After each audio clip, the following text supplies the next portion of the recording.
Assalamualaikum warahmatullahi wabarakatuh. Waalaikumsalam warahmatullahi wabarakatuh. Bismillahirrahmanirrahim. Alhamdulillahi rabbil alamin. Wal aqibatu lil muttaqin. Wala udwana illa 'alal zalimin. والصلاة والسلام على أشرف الأنبياء والمرسلين سيدنا ومولانا محمد وعلى آله وأصحابه المجاهدين الطاهرين أما بعد. Saudara-saudara kaum muslimin rahimakumullah. Salah satu kelebihan makhluk bernama manusia, yaitu bahwa Allah subhanahu wa ta'ala menghiasi hidup manusia ini dengan syahwat atau yang lazimnya kita sebut sebagai hawa nafsu. Inilah tenaga yang merupakan daya dorong yang melahirkan dinamika dalam kehidupan manusia, yang menyebabkan terus-menerus terjadinya perkembangan dalam sejarah peradaban dan kehidupan manusia. Hawa nafsu bisa melambungkan seseorang kepada puncak kejayaan, dan hawa nafsu dapat menenggelamkan seseorang ke dasar jurang kehancuran yang paling dalam. Pada surah Ali Imran ayat 14, Allah subhanahu wa ta'ala berfirman, A'udzu billahi minasy syaithanir rajim. Zuyyina lin-nasi hubbus syahawati minan nisa'i wal banin wal qanatiril muqantarati minadh dhahabi wal fiddah wal khaylil musawwamati wal an'ami wal harth. Dzalika mata'ul hayatid dunya. Wallahu indahu husnul ma'ab. Mari kita perhatikan ayat ini lebih dekat lagi. Allah subhanahu wa ta'ala menjelaskan, Zuyyina linnasi hubbus syahawat. Makhluk manusia itu dihiasi dengan hawa nafsu. Dengan kata lain, hawa nafsu adalah perhiasan. Manusia tanpa hawa nafsu sama saja dengan orang yang tidak berhias, monoton, tidak mempunyai perkembangan dalam gerak kehidupannya. Tetapi kalau hawa nafsu adalah perhiasan, maka jika kita berbicara soal perhiasan, ada dua hal yang harus menjadi catatan pokok. Pertama, kapan satu perhiasan boleh kita pakai? Yang kedua, di mana perhiasan itu harus kita pakai? Kalau saudara berdandan rapi, pakai sepatu dengan kaos kaki, celana, jas, pakai dasi segala macam, tapi itu saudara lakukan pada saat saudara akan pergi ke WC, maka saudara sudah memakai perhiasan tidak pada waktu yang tepat. Begitupun sebaliknya, kalau jam tangan saudara pakai di kaki, kopiah saudara pasang di kaki, lalu sepatu naik ke atas jidat, maka saudara memakai perhiasan tidak pada tempatnya yang tepat. Demikian juga sifat yang bernama nafsu. Kapan dia boleh diperturutkan, di mana dia boleh disalurkan, adalah tugas daripada agama untuk mengatur syahwat atau hawa nafsu. Lihatlah kehidupan malaikat. Malaikat makhluk yang diciptakan Allah tanpa hawa nafsu. Maka kehidupan malaikat monoton. Malaikat tidak mempunyai peradaban dan kebudayaan. Malaikat adalah makhluk yang secara instingtif diciptakan untuk berbakti, tidak punya alternatif atau pilihan lain. Saudara lihat, Ada malaikat yang sejak diciptakan diperintahkan untuk sujud, sujud saja sampai sekarang enggak bangun-bangun. Ada malaikat yang sejak diciptakan diperintahkan untuk tasbih, tasbih saja, yang lain tidak. Ada malaikat yang sejak diciptakan diperintahkan mencabut nyawa, nyawa saja urusannya, yang lain tidak. Pekerjaannya monoton. Tetapi memang karena tidak ada hawa nafsu, tidak ada kecenderungan malaikat untuk nyeleweng. Belum pernah kita dengar misalnya ada malaikat Jibril korupsi ayat. Ini kelihatannya ayat bagus ini, nggak usah disampaikan kepada bawahan Muhammad, dipakai sendiri saja. Tidak. Kita belum pernah dengar malaikat maut keliru mencabut nyawa orang yang belum waktunya modar. Belum pernah. Malaikat itu ibadun mukramun la ya'sunallaha fima amarahum wa yaf'aluna ma yu'marun. Maka kehidupan malaikat adalah monoton. Dinamika tidak ada, peradaban dan kebudayaan juga tidak ada. Andai kata bumi dan seluruh isinya diserahkan kepada malaikat untuk mengisinya, barangkali saudara tidak akan pernah kenal jembatan Semanggi, saudara tidak akan pernah kenal Monas, gedung-gedung bertingkat, gedung-gedung pencakar langit. Semua yang menggerakkan itu adalah karena manusia mempunyai hawa nafsu. Nah, kemudian pada kalimat berikutnya Allah memberikan rincian. Apa nafsu kepada apa yang paling menonjol dalam kehidupan manusia itu? Pertama, minan nisa, hawa nafsu kepada perempuan. Ini tentu yang ditujukan laki-laki. Dimanapun saja makhluk bernama laki-laki, kalau dia normal, tidak impoten, mesti suka kepada perempuan. Itu wajar, bin pantas alias normal. Tetapi tadi saya katakan di awal, nafsu kepada perempuan adalah perhiasan. Kapan makainya, di mana makainya, itulah tugas agama memberikan tuntunan dan aturan. Saudara-saudara kaum muslimin rahimakumullah, nafsu kepada wanita dapat mengantarkan seseorang kepada puncak kejayaan, tapi nafsu kepada wanita bisa menenggelamkan seseorang ke jurang kehancuran. Bergantung kepada latar belakang apa yang mendorong timbulnya syahwat tadi. Dengan kata lain, motivasi syahwat tadi digerakkan oleh iman dan ketakwaan, atau semata-mata karena memang syahwat yang merupakan kendaraan iblis. Penyelewengan pertama yang terjadi dalam sejarah kehidupan manusia adalah penyelewengan yang dilakukan oleh Nabi Adam alaihi salam pada saat ia memetik buah huldi. Kenapa itu dilakukan oleh Nabi Adam? Karena terdorong oleh rasa sayang dan cinta kepada istrinya Hawa. Sebenarnya Hawa lah yang merajuk, Siti Hawa lah yang membujuk, dan Nabi Adam oleh karena syahwatnya kepada istrinya memperturutkan bujukan Siti Hawa itu. Peristiwa Nabi Adam ribuan tahun yang lalu akan terus relevan sampai ke zaman kita sekarang ini.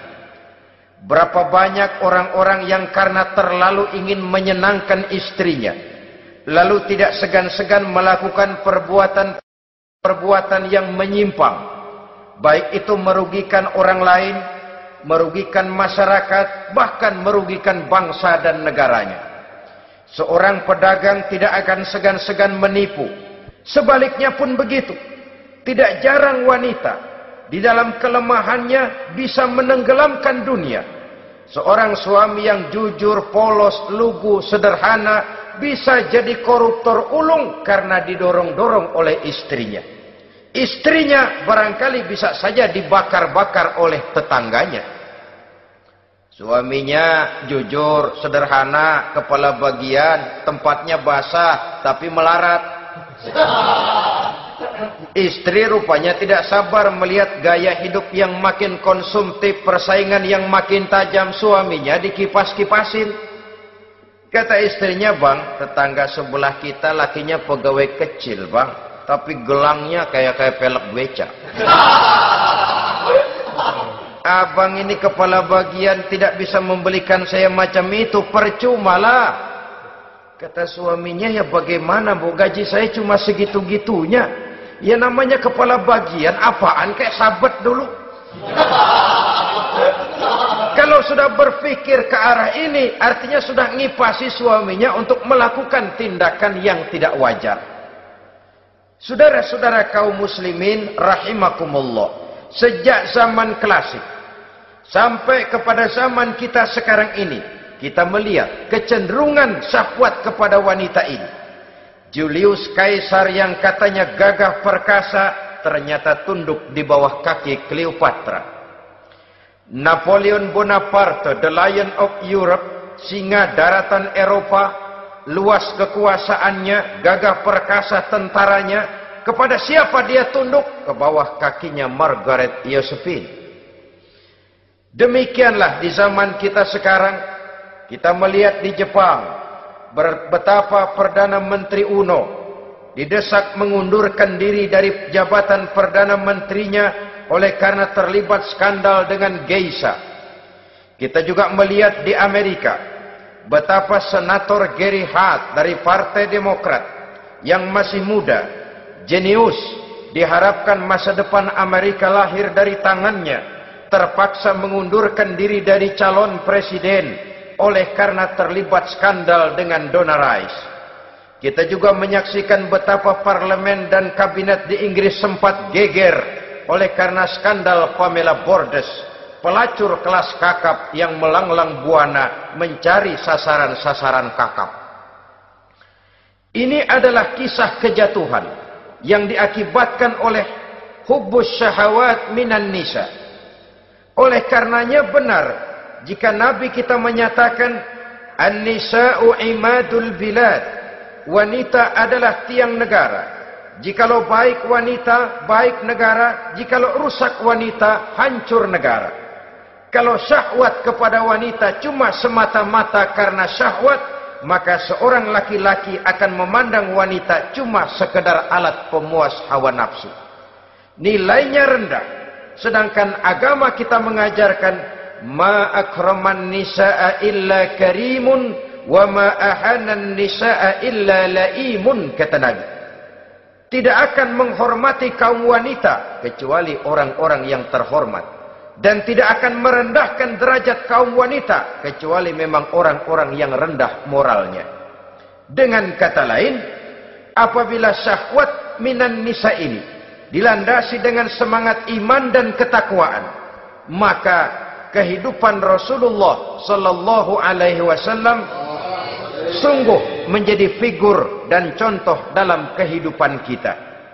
Perkawinannya bukan karena wajah yang cantik semata-mata, tapi lebih merupakan nilai ibadah kepada Allah Subhanahu wa ta'ala. Dengan demikian, kecenderungan kepada hubbus syahawat minan nisa dikontrol oleh nilai iman. Barometernya, tolok ukurnya adalah iman. Di zaman sekarang banyak kasus kawin campur yang pada akhirnya akan membingungkan kita sendiri. Padahal Al-Quran secara jelas dan tegas memberikan bimbingan. Orang itu kalau sudah, kata Imam Syafi'i, wa ainur ridha an kulli aibin kalilatun kama anna aina suhti tubdil masawiya. Mata kalau dibalut cinta dia buta terhadap nista, tapi mata kalau dibalut benci hanya melihat yang keji-keji saja. Biasanya cinta kepada wanita memang bisa menimbulkan dorongan yang positif, tapi juga bisa membuat seseorang buta sama sekali. Dorongan yang positif paling kurang dari segi penampilan. Coba lihat lelaki kalau lagi demen perempuan, lenjeh banget kan. sisiran rambutnya rapi, teriskaan bajunya lancip, sepatunya mengkilat, kantong celananya tebel, perkara anduk isinya bukan soal. Yang penting kan gaya. Lalu dinamis, kreativitasnya ada saja timbul. Tapi pada sisi lain, jikalau orang sudah kehilangan pertimbangan, juga kadang-kadang tidak segan-segan mengorbankan akidah, mengorbankan nilai-nilai iman. Padahal ini taruhan utama, sampai Quran dengan tegas memberikan peringatan. Wala ammatun mu'minatun khairun min musyrikatin walau a'jabatkum. Perempuan budak yang hitam legam, kalau beriman, itu lebih baik untuk dinikahi daripada wanita cantik kulit kuning langsat tapi musyrik. Lebih baik budak yang hitam legam beriman daripada wanita cantik berkulit kuning langsat berhati bangsat. Tapi kita kadang kehilangan pertimbangan. Karena agama, karena cinta agama digadaikan. Karena cinta akidah terjual. Karena cinta keyakinan jadi korban. Ini semua penyakit yang datang dari hubbus syahawat minan nisa. Kecenderungan mengumbar nafsu kepada perempuan.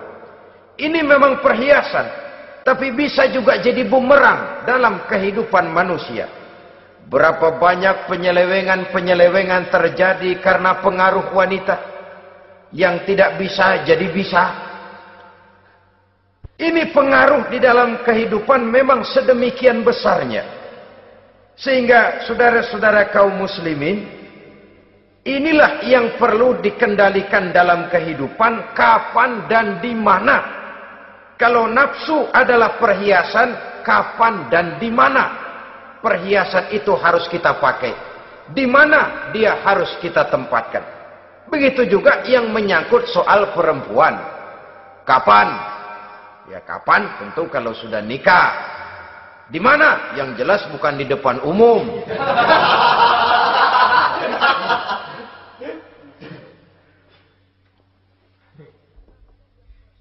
Ini nafsu yang pertama, minan nisa.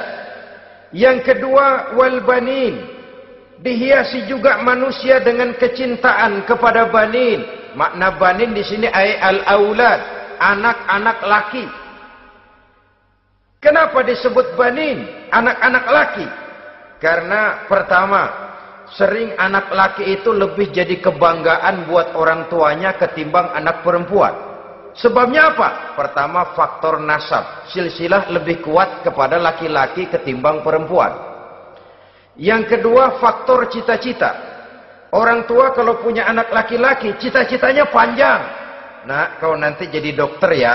Nak, jadi insinyur ya. Nak, jadi pilot ya. Nak, jadi pengusaha ya. Nak, jadi presiden ya. Tapi kalau dia punya anak perempuan, paling, ya nak, mudah-mudahan nanti kamu dapat jodoh orang baik, nak. Dapat jodoh orang soleh. Saudara-saudara, yang ketiga, anak perempuan itu kalau sudah berkeluarga, biasanya pindah kepada lingkungan keluarga lain. Sehingga orang berkata, punya anak perempuan banyak sebenarnya seperti agen. Artinya ada yang mau bawa, kan begitu. Ada yang minta, ambil. Ada yang berminat, buntel. Paling dia nengokin orang tuanya ya lebaran. Ya syukur kalau sebulan sekali atau seminggu sekali. Tapi minimnya kan lebaran. Dengan demikian dari garis nasab ini lebih kuat al-banin ketimbang al-banat. Manusia dihiasi dengan kecintaan kepada anak-anak. Sering karena terlalu cinta kepada anak, kita menjerumuskan anak. Terlalu sayang kepada anak, segala maunya kita perturutkan tanpa kendali dan kendala. Akhirnya sifat yang demikian itu malah mendorong anak untuk manja, tidak percaya kepada kemampuan yang dimilikinya, selalu mengandalkan kepada kebesaran, kemampuan daripada orang-orang yang dibanggakannya itu. Dan dalam kondisi demikian, kedewasaan dan tanggung jawabnya akan lambat berkembang. Maka Allah Subhanahu wa ta'ala memperingatkan bahwa harta dan anak bisa menjadi fitnah. Dalam ayat lain Allah juga memperingatkan, ya ayyuhalladzina amanu la tulhikum amwalukum wa auladukum an dzikrillah.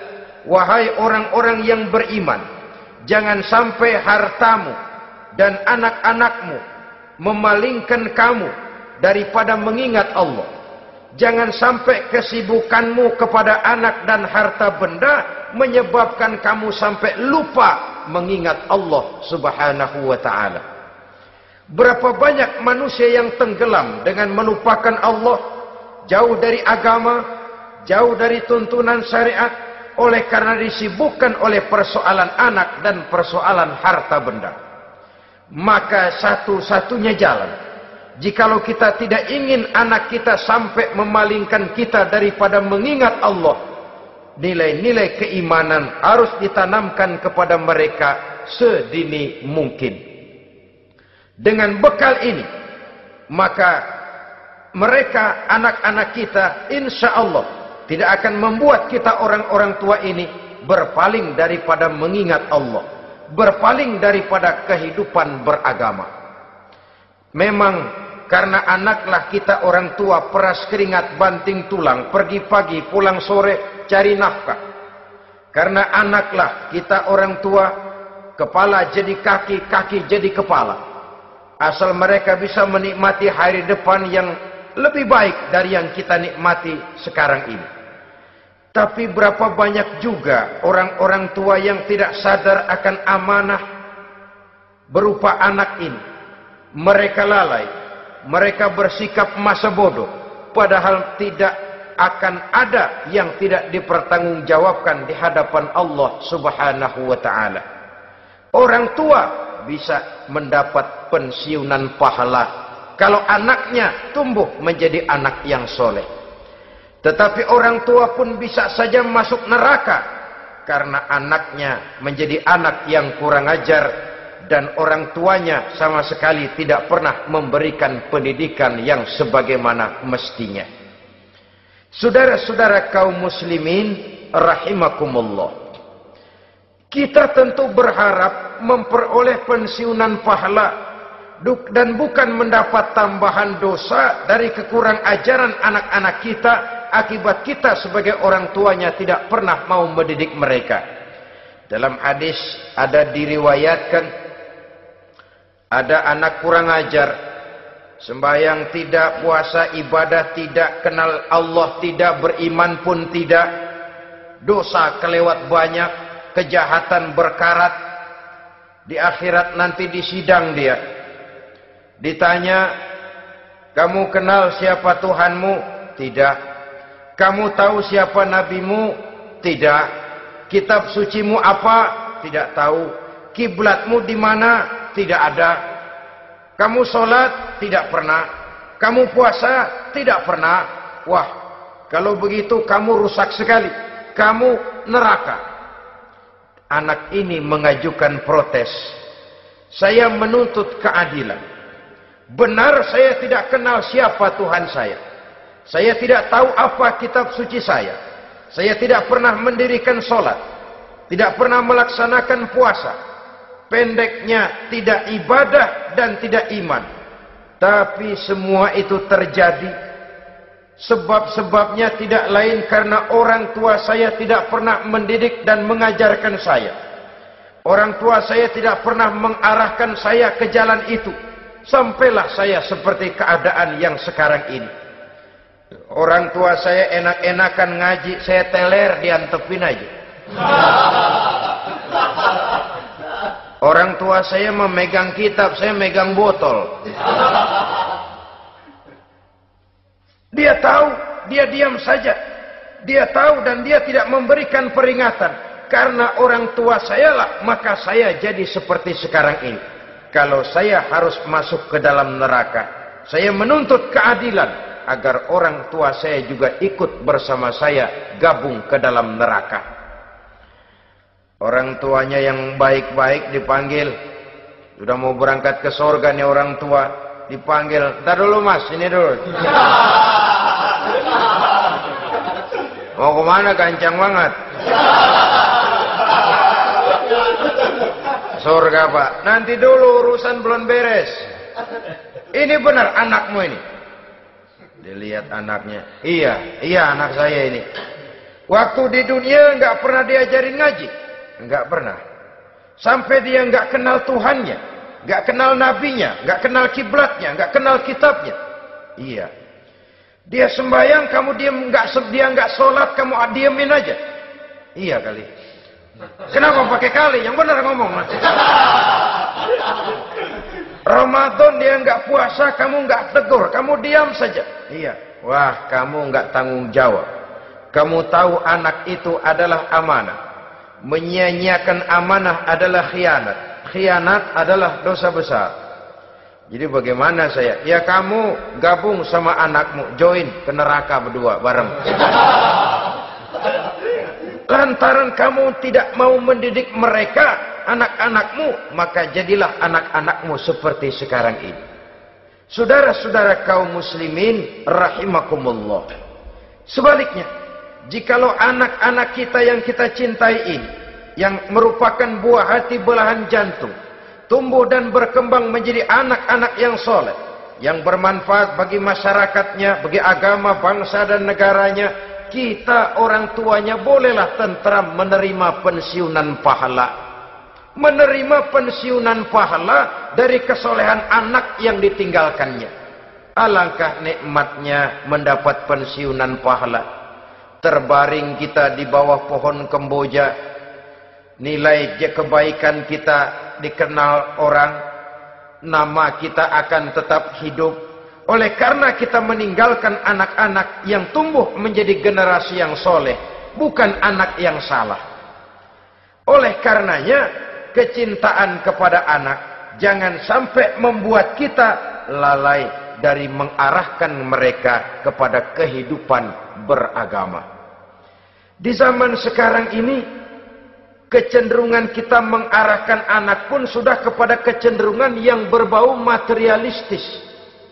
Maka yang ramai bagaimana anak bisa mengejar program MBA, Master of Business Administration, supaya keluar bisa jadi manajer.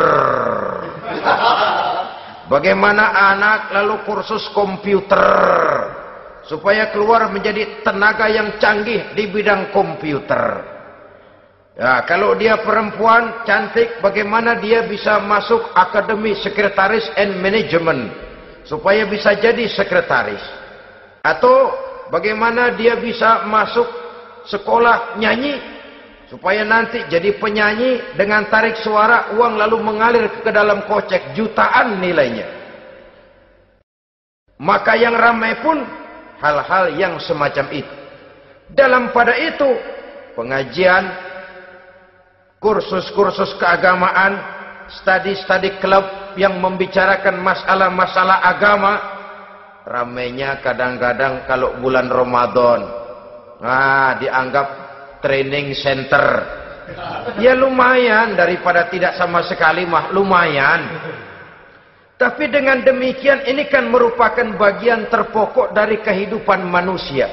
Alangkah idealnya jika dia mengantongi gelar MBA, Master of Business Administration, tapi punya nilai iman yang tangguh, ahli komputer, tapi punya keyakinan beragama yang mantap. Saudara-saudara kaum muslimin rahimakumullah, kecintaan kepada anak-anak sering mendorong seseorang untuk menimbulkan sifat nepotisme.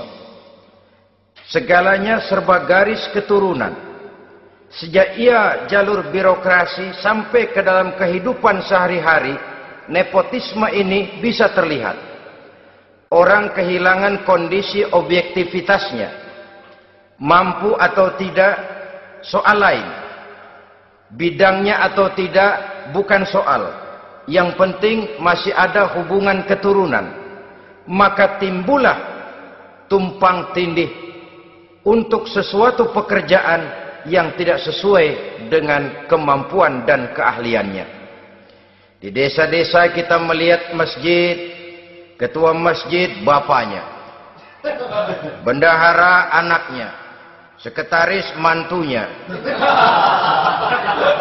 Bilal besannya, Kulbeduk engkongnya. Pokoknya asal masih ada garis keturunan, masuk, tidak, minggir. Ini pada akhirnya kurang menciptakan pemerataan kesempatan. Iyalah kalau profesinya, tapi kan jarang yang demikian itu. Kita boleh cinta kepada anak-anak kita, tapi jangan lalu mempergunakan posisi yang kebetulan kita gunakan untuk menempatkan anak-anak kita lebih dari kemampuan yang mereka miliki. Nepotisme yang lahir. Sehingga ini bukan saja tidak mendidik, tapi mengakibatkan terjadinya tumpang tindih. Tidak lagi berprinsip the right man on the right job, bahwa orang harus ditempatkan sesuai dengan keahliannya. Tapi kita sudah berpikir subjektif, ahli atau tidak ahli, asal masih berbau keturunan, ayo silahkan. Nepotisme yang akan lahir. Oleh karenanya, mencintai anak adalah sesuatu yang merupakan perhiasan di dalam kehidupan. Wajar, tetapi harus kita menempatkannya sesuai dengan semestinya. Ini yang kedua. Yang ketiga, nafsu yang menghiasi hidup manusia itu adalah nafsu kepada wal qanatiril muqantarati minadz zahabi wal fiddah. Al-qantarah ay al-malul katsir. Kecintaan, kesenangan, nafsu kepada harta benda yang banyak daripada emas dan perak. Ini tentu sesuai dengan situasi dan kondisi. Kecintaan untuk mengumpulkan harta benda yang sebanyak-banyaknya. Baik itu berupa emas, baik itu berupa perak. Ini cuma penyebutan beberapa jenis dari kecenderungan manusia kepada harta benda. Bukankah sering dikatakan orang bahwa manusia di dalam berhadapan dengan harta itu seperti meminum air laut. Makin diminum, makin kering tenggorokan, makin haus kita dibuatnya. Apabila watak ini kita perturutkan, maka manusia tidak akan pernah kenal puas, tidak akan pernah kenal cukup. Nabi kita memberikan peringatan. Lau anna libni Adam wadiyani min zahabin labtagha lahuma thalisan wa la yamla'u jawfa ibni Adam illa turab. Andai kata manusia mempunyai dua buah ladang yang seluruhnya berisi emas, akan puaskah manusia? Tidak. Mereka akan cari ladang emas yang ketiga. Wala yamla'u jawfa ibni Adam illa turab. Sungguh mulut manusia ini tidak akan pernah penuh terisi kecuali kalau sudah disumpal dengan tanah. Artinya kalau sudah dia dipendam di liang lahat baru cukup. Tetapi sepanjang dia masih bergerak, masih hidup dan bernyawa, masih bisa berusaha dan berbuat, dia tidak akan pernah mengenal puas. Ini akan mendorong manusia terjebak kepada menghalalkan segala cara untuk mencapai tujuan. Yang penting kaya, kan begitu. Dan cepat. Sebab sekarang orang sering motong kompas. Yang penting kan cepat kaya. Soal cara, kalau jujur aja mah, sampai kapan mau kaya? Perkara itu renten, bukan soal. Perkara itu judi, tidak jadi masalah. Perkara itu korupsi, menyangkut hak orang banyak, bukan soal. Yang penting cepat kaya. Dan anehnya lagi, tidak malu menumpuk kekayaan dengan cara yang tidak wajar. Ya kan orang hidup bermasyarakat tuh bisa dianalisa tuh. Emang usahanya apa sih? Gajinya sebulan berapa sih? Kok bisa gitu-gitu bener sih? Dari mana sih? Secara langsung orang tidak berani bertanya, tapi dari mulut ke mulut akhirnya tersebar jadi rahasia umum. Si Ano kan punya ano, dia ano, anonya seano. Ini bisa jadi bahan pertanyaan dalam kehidupan, akhirnya jadi gunjingan. Orang sudah tidak terlalu peduli dari mana kekayaan itu diperoleh. Yang penting kaya. Dengan menghalalkan segala macam cara. Terjebaklah ke dalam cara-cara mafia. Terjebaklah ke dalam cara-cara yang tidak wajar, tidak bijaksana. Memperkuat klik, clean. Dengan menghantam yang lain. Saudara-saudara kaum muslimin rahimakumullah. Bahwa manusia punya nafsu ingin kaya, itu boleh. Boleh. Agama memberikan tuntunan, memberikan aturan. Tidak hanya sekedar asal kaya, tidak hanya sekedar asal banyak harta.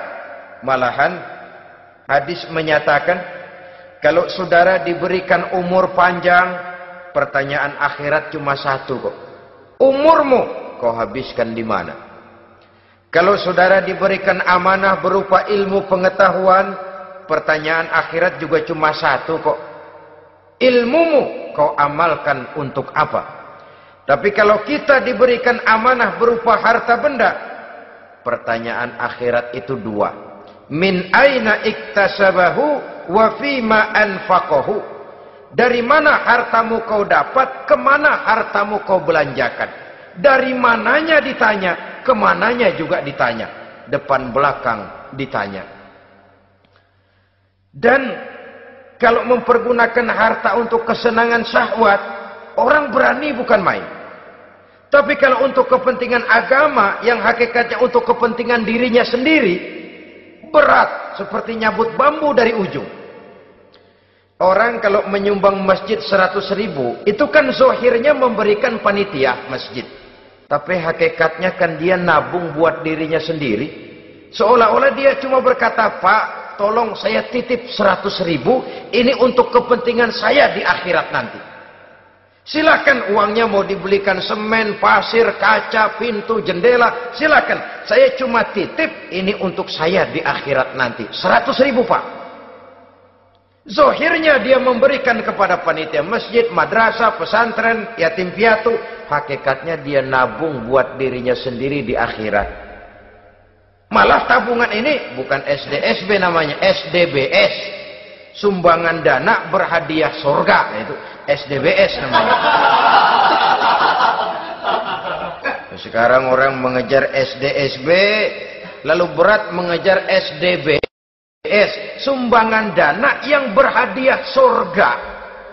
Langsung dari Allah subhanahu wa ta'ala. Coba kalau dia main golf, sewa lapangan golf itu 400-500 ribu sebulan. Paling 4-5 kali main. Beli stick golfnya saja sampai jutaan. Datang panitia pembangunan masjid 100.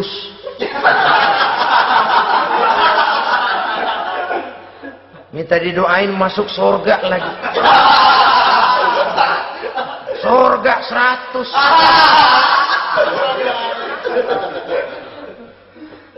Saudara-saudara kaum muslimin rahimakumullah. Kecintaan kepada harta benda yang banyak, baik berupa emas, berupa perak, mendorong orang untuk berlomba-lomba yang Allah peringatkan dalam Al-Quran, Alhaakumut takatsur hatta zurtumul maqabir. Kamu telah lalai akibat kamu berlomba-lomba memperbanyak materi dunia. Hatta zurtumul maqabir, sampai kamu dekat masuk ke liang kubur, baru rupanya sadar bahwa perlombaan ini tidak akan pernah sampai ke garis finish. Betapapun jauhnya rally Paris-Dakar, garis finishnya ada. Betapapun hebatnya medan yang ditempuh, buasnya gurun pasir Afrika, garis finishnya pasti ada. Itu kan rally yang terbuas di dunia katanya, Paris-Dakar. Tapi garis finishnya ada. Namun jikalau kita berlomba memperbanyak harta, kita tidak akan pernah sampai ke garis finish. Yang kecil-kecilan aja dah. Kalau orang ditanya, kamu kenapa sih belum mau sembahyang? Ya bagaimana mau sembahyang Pak, tinggal di Jakarta masih kontrak. Coba habis tahun diubur-ubur yang punya rumah. Kalau punya rumah sendiri walaupun kecil-kecilan saya mau ibadah Pak. Ya, diberikan rezeki oleh Allah bisa bikin rumah walaupun kecil-kecilan. Belum juga mau sembahyang. Kok belum juga sembahyang? Iya Pak, rumah emang udah punya sendiri, cuman kecil Pak. Atasnya atap, kalau hujan aja bocor.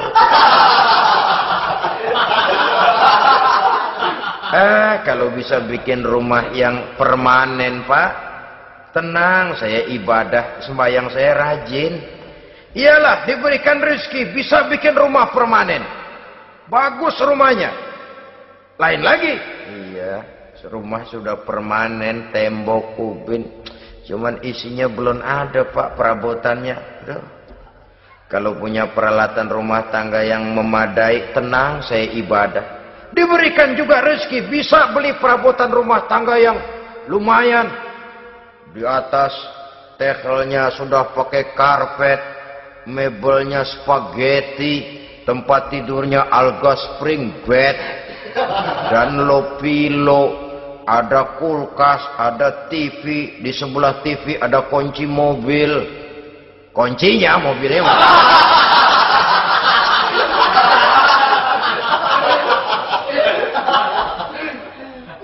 bagaimana? Sekarang sudah cukup perabotan. Perabotan sudah ada Pak, cuman kendaraan belum punya ini. Kemana-mana masih ngukur jalanan aja.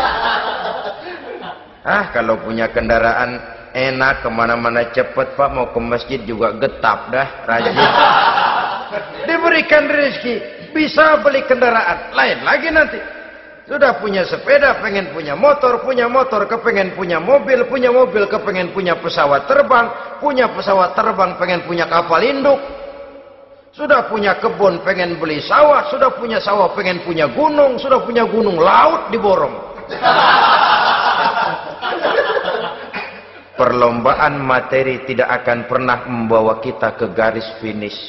Karena sifatnya sangat abstrak, bahkan akan mendorong kita seperti gurita. Cenderung kepada penyakit tamak bin rakus alias serakah. Dengan demikian saudara-saudara, bahwa kecintaan kepada harta merupakan nafsu, dan nafsu itu adalah perhiasan, dia bisa menjadi daya dorong positif. Kalau dalam upaya memperoleh harta itu kita tidak akan keluar dari tujuan keridhaan Allah. Saya cari nafkah, tapi yang Allah ridho. Saya ingin kaya, tapi dengan cara yang Allah ridho. Ini kunci yang akan menyelamatkan kita manusia dari perangkap menghalalkan segala cara. Ini yang ketiga. Yang keempat, dihiasi manusia itu dengan nafsu kepada wal khailil musawwamah. Kuda yang bagus, kendaraan yang bagus, kuda yang terpelihara. Al-musawwamah ada yang mentafsirkan ar-ra'iyah.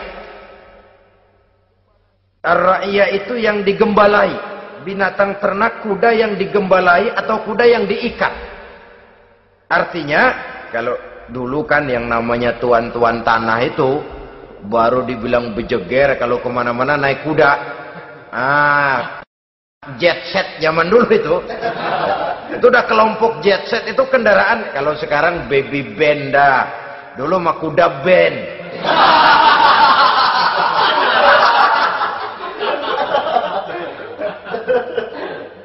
Manusia punya kecenderungan suka kepada kendaraan.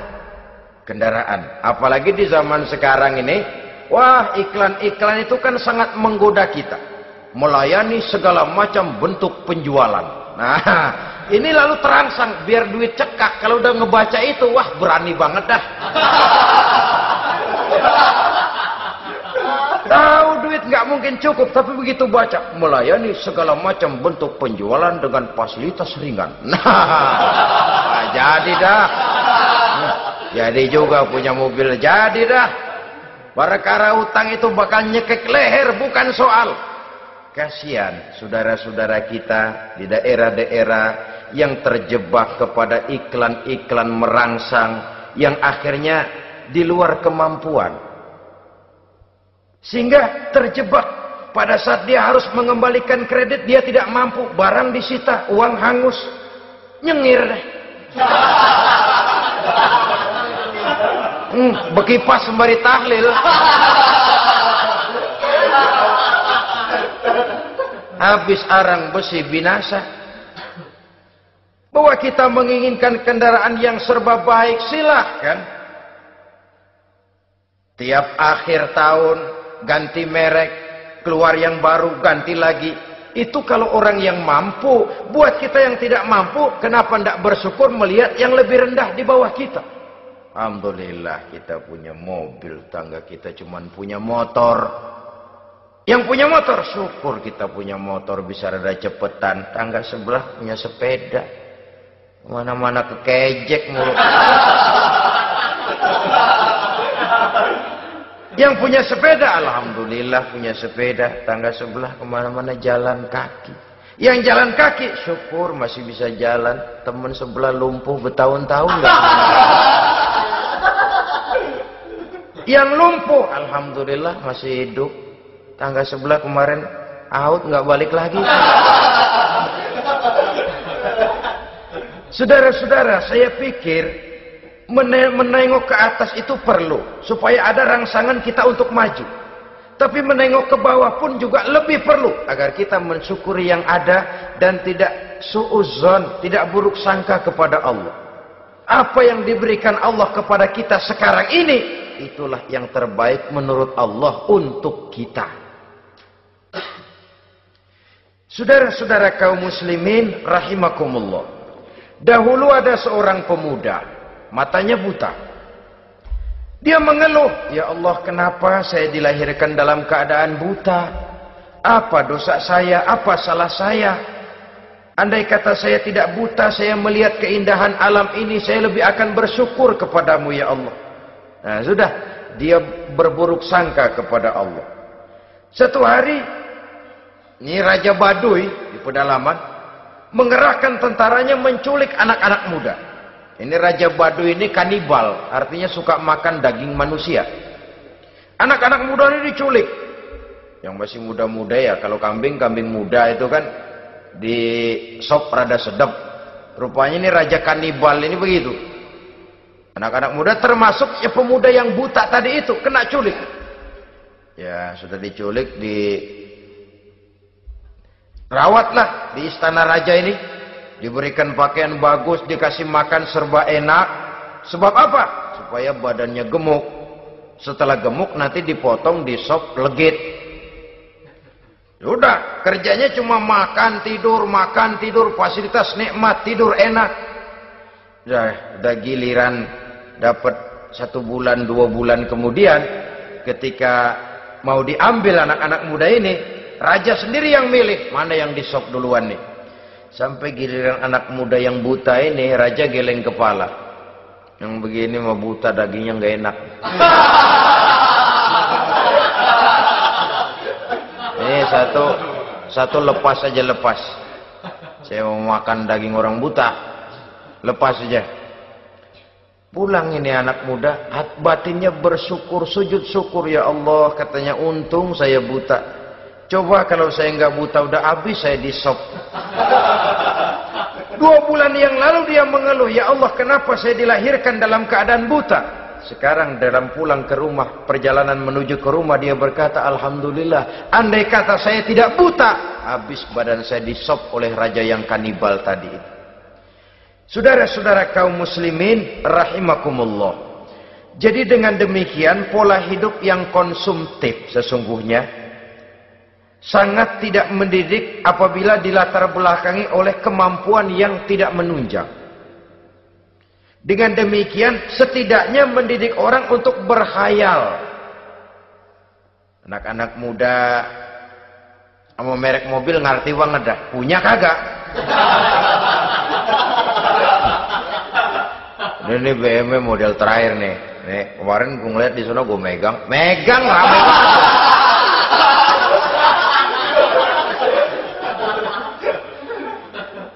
Tulul amal ini kalau tidak diimbangi dengan saluran yang positif, dia akan terjebak kepada penyakit tulul amal, panjang angan-angan. Baiklah ya, wal khailil musawwamah. Yang keempat, yang kelima maksud saya, wal an'am, cinta kepada binatang ternak. Manusia ini kan punya kecenderungan macam-macam. Setelah rumahnya bagus, hartanya banyak, kendaraannya cukup, ingin beternak. Jadilah peternak. Ini kecenderungan manusia, wajar saja sepanjang didapat dan dilakukan dengan cara-cara yang wajar. Wal hars, dan tumbuh-tumbuhan, bertani, bersawah, berladang, itu merupakan kecenderungan daripada manusia. Keseluruhan itu kata Allah, kecintaan kepada wanita, kepada anak, kepada harta benda, kepada kendaraan, kepada binatang ternak, kepada tumbuh-tumbuhan, zalika, semua itu mata'ul hayatid dunya, merupakan kesenangan hidup dunia. Berapa lama kesenangan hidup dunia? Sebentar, seumur manusia. Seumur manusia. Bahkan kadang-kadang pada saat dia masih hidup pun orang tidak sepenuhnya sempat menikmati kesenangan hidup dunia. Apabila ajal datang, selesailah kehidupan dunia sampai di situ. Orang-orang kafir, buat mereka surganya di dunia ini. Bila kehidupan di dunia selesai, selesailah sudah surganya sampai di situ. Kesemua itu, janji kata Allah, merupakan kesenangan daripada kehidupan di dunia. Wallahu indahu husnul ma'ab, dan Allah mempunyai tempat kembali yang sangat baik. Nah, setelah Allah menjelaskan semua itu, pada ayat yang ke-15 Allah memberikan jalan keluarnya. Memperturutkan nafsu kepada wanita, anak-anak, harta benda, kendaraan, binatang ternak. Bijaksanakah itu? Dalam ayat ke-15 surah Ali Imran ini, Allah memberikan penjelasan tuntas. Qul a'unabbi'ukum bi khairim min zalikum. Katakan kepada mereka Muhammad, maukah kamu aku beri kabar yang lebih baik dari semua itu? Lebih baik daripada kesenanganmu kepada wanita, kepada anak-anak, kepada harta benda, kepada kendaraan dan sebagainya. Mau kamu aku beritahu yang lebih baik daripada semua itu? Jawaban tentu mau. Kalimatnya bukan ukhbirukum, a'unabbi'ukum. An-naba itu berita yang besar. Lain dengan al-khabar, itu berita biasa saja. An-naba, sehingga pembawa berita disebut nabi. Dari naba, yanbi. Pembawa berita yang benar. A'unabbi'ukum, maukah kau aku tunjukkan kepada satu berita yang benar-benar besar dan benar-benar lebih baik dari yang semua disebutkan tadi. Apa jalan keluarnya? Lillazina taqaw 'inda rabbihim jannatun tajri min tahtihal anhar. Bagi orang-orang yang bertakwa kepada Allah, mereka akan mendapatkan surga yang di bawahnya mengalir sungai. Khalidina fiha, mereka akan kekal di dalamnya. Wa azwajun mutahharah, dan mereka mendapat istri-istri yang suci. Waridwanum minallah, dan keridhaan daripada Allah subhanahu wa ta'ala. Kalau kamu hai orang-orang yang beriman, kalau kamu hai manusia menyangka bahwa nafsu kepada wanita, anak-anak, mengumpulkan harta benda, kendaraan yang menarik, binatang ternak dan tumbuh-tumbuhan itulah yang lebih baik untuk kesenangan dunia, memang itu kesenangan dunia. Tapi nih, seolah-olah kata Allah, nih, saya kasih tahu kamu, aku beritahu yang lebih baik dari semua itu. Apa? Takwa kepada Allah. Kecintaan kepada wanita. Kalau takwa dasarnya, orang nggak amburadul, nggak semrawut, nggak pokoknya gue asal perempuan dan membuat terus. Tapi punya kaidah, punya norma. Demikian juga kepada anak-anaknya. Demikian juga kepada harta benda. Pokoknya asal harta, mau halal mau haram, tekuk terus dah. Semuanya dilandasi oleh taqau, lillazina taqau, oleh ketakwaan kepada Allah. Nah, ketakwaan ini akan menghasilkan apa? Inda rabbihim jannatun tajri min tahtihal anhar. Melahirkan, menghasilkan surga yang di bawahnya mengalir sungai-sungai. Saudara-saudara kaum muslimin rahimakumullah, jika kita menyangka bahwa wanita bisa memberikan kesenangan, iya, kesenangan dunia. Jika kita menyangka bahwa harta benda bisa memberikan kesenangan, iya, kesenangan dunia. Jika kita menyangka bahwa kendaraan bisa memberikan kesenangan, iya, kesenangan dunia. Tapi kita tidak cuma ingin itu, kita ingin itu semua juga bisa membawa kesenangan akhirat. Caranya landasi dengan takwa. Kesenangan kepada wanita didasari dengan takwa. Maka jangan jadikan wanita cuma sekedar alat pemuas hawa nafsu. Kesenangan kepada anak-anak dilandasi dengan takwa. Maka anak-anak diarahkan kepada jalan yang diridhoi Allah. Kesenangan kepada kendaraan dilandasi dengan takwa. Maka kendaraannya selalu mengarah berjalan menuju jalan takwa, diridhoi oleh Allah Subhanahu wa taala. Kalau tidak, tuh mobil asal lempengan Ancol gancang banget dah. Tapi giliran dihadapin ke masjid, mogok melulu. Urusan ngaji ada aja halangannya tuh kendaraan. Tapi kalau untuk urusan maksiat, ngebut benar-benar. Dilandasi dengan ketakwaan. Sehingga dengan demikian tidak hanya sekedar surga di dunia ini, tapi lebih-lebih di surga di akhirat nanti. Khalidina fiha, kekal. Kalau dunia ini kan zillun zail, bayangan. Hari ini kita jaya, besok kita bangkrut. Siapa yang mau menghalangi? Hari ini kita melambung, besok kita nyungsep. Siapa yang bisa menarik? Tidak kekal, berubah, temporer, relatif.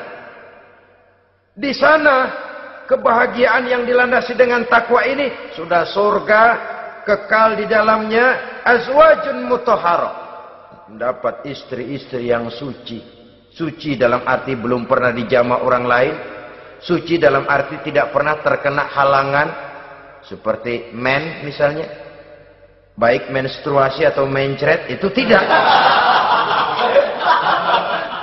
Azwajun mutahharah. Konon makna mutahharah ini ya artinya juga bisa selalu gadis, bidadari itu. Selalu perawan.